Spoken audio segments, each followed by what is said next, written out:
without a religion or without any kind of religion or basis of religion in the U.S., the country will fall apart. Can I read you the First Amendment? Congress shall make no law respecting an establishment of religion or prohibiting the free exercise thereof.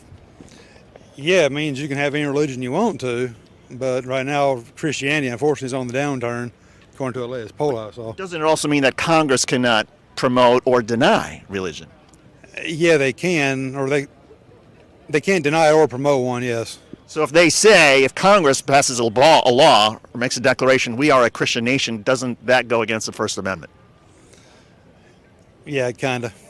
Okay, before we get into what this guy is saying, can we just talk about the shirt he decided to wear? Trump supporters have some seriously interesting choices when it comes to wardrobe, but I digress. Let's get into it. Heck, Biden administration now is trying to recruit atheists to vote for him. What's wrong with atheists? Well, if they're going to find out real hard when they die what's going to happen. Oh, so if you're atheist, if you're not a Christian believer, you're in trouble when your life is over. Is that the? That's my opinion anyway. Yeah. Okay. Should that be taught in schools, or should it just be up to individual families or churches? I think once they took God out of the school system, that's the issue we have now. I mean, the CRT and the transgender BS that they're trying to push on the kids. This is a big problem in the United States. Conservatives are either unable or unwilling to reconcile with the truth, and their blatant hypocrisy on a number of issues. They claim to support individual freedoms, but want their religions pushed onto other people. They claim that Trump's legal troubles are just political persecution caused by Democrats. But they love chanting "lock her up" at rallies to this day. What were they chanting at the rallies? I think we all remember they had some pretty good chants. No, just the usual, USA, make America great again. Lock her up. Lock her up.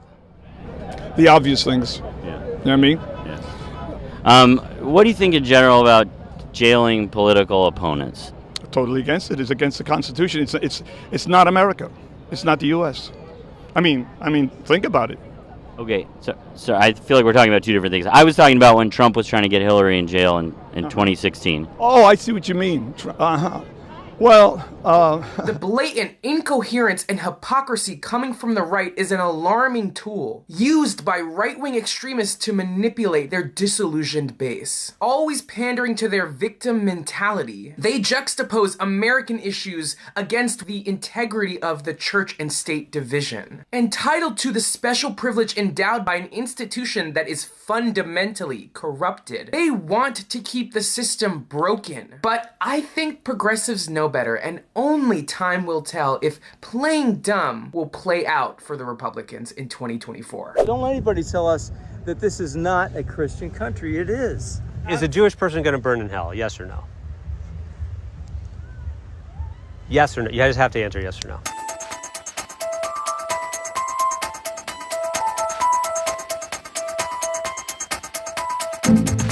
Don't let anybody tell us that this is not a Christian country. It is. Is a Jewish person going to burn in hell? Yes or no?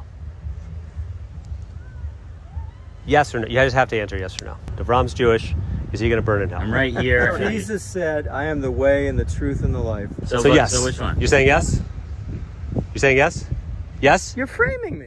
Bigotry and religious intolerance is not a new problem in America. Remember this moment from the 2008 election? I'd ask you a question. I do not I can't trust Obama.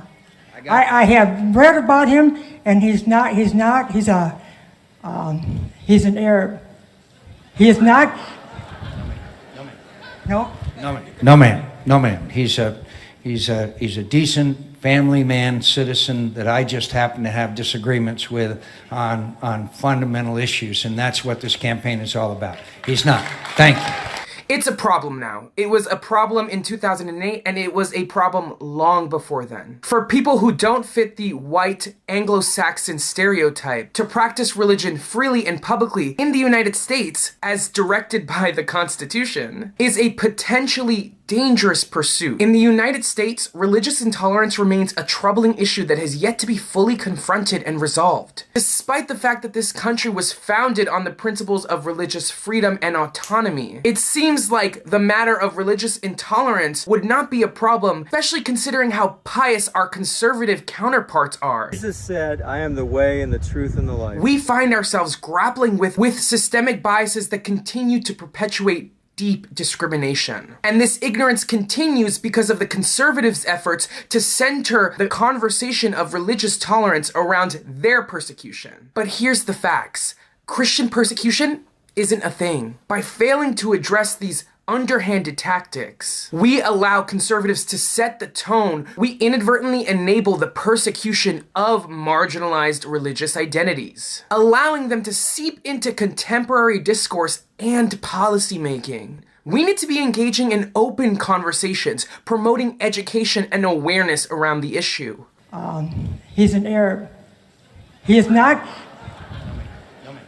And we need to advocate for policies that champion religious tolerance and diversity. And we need to call conservatives out and speak truth to power when it comes to the real issues facing Americans and their difficulties around religious intolerance in order to build towards a more harmonious and sustainable country. This is Adrian Costa, the Rebel HQ. Make sure to like, comment, subscribe, and check back for more videos. See you guys soon.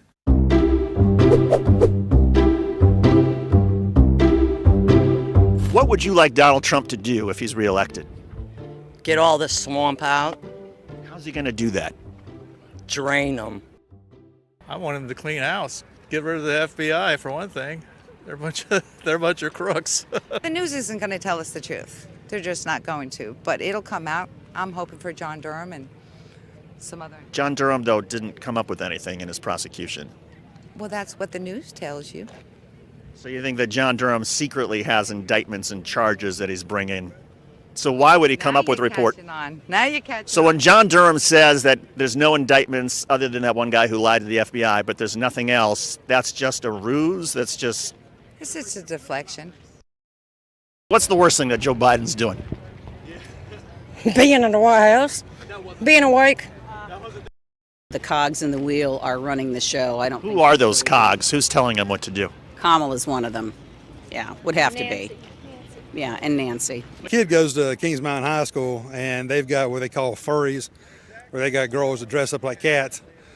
There are T-shirts over there that actually spell out Biden. Does that go too far? No, it's called freedom of speech. Say what you want. If you don't like it, just turn away. Walk away. That's all you got to do. What about the sanctity of the flag? There's a flag over there that's got a bunch of, looks like AR-15s where the stars and stripes normally are. I mean, some people would say, look, that's not very, patriotic to decorate a flag that way. I think, like I say, it's actually freedom of speech, and it just and I guess in a way because the AR-15, we could go on about what's dangerous and what's not, but just the attack on the Second Amendment. The reason why we were here today, as far as like the freedoms that we have, was because we had people that were able to protect their freedoms with that Second Amendment. And right now that's keeping a lot of China and a lot of Russia from coming in here. That's helping China, by the way, coming in here and taking over because they know that we're all armed. And so I think that the flag being decorated that way is just trying to show people that, hey, this is where it's at. If it wasn't for 1776, which was not a violent movement, it was just us reclaiming our freedom because that evil queen that just died was a big part of, well, not at that time, but, a big part of that organization who was hell-bent on trying to maintain a global control through their own colonialism. Joe Biden's not really a good president. What's he doing that's so bad? I mean, look at our gas prices, look at our stores, everything in the prices. Inflation's pretty high. Yeah. He killed some Al-Qaeda leader the other week. I mean, he's doing a pretty good job with the military, and unemployment's down to record lows. Yeah. Because you got all 50 states in blue.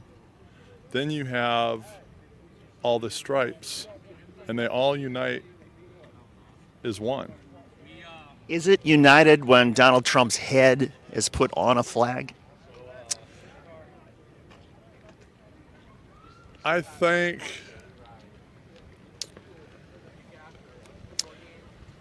Or I'll tell you, here's another one. There's a one.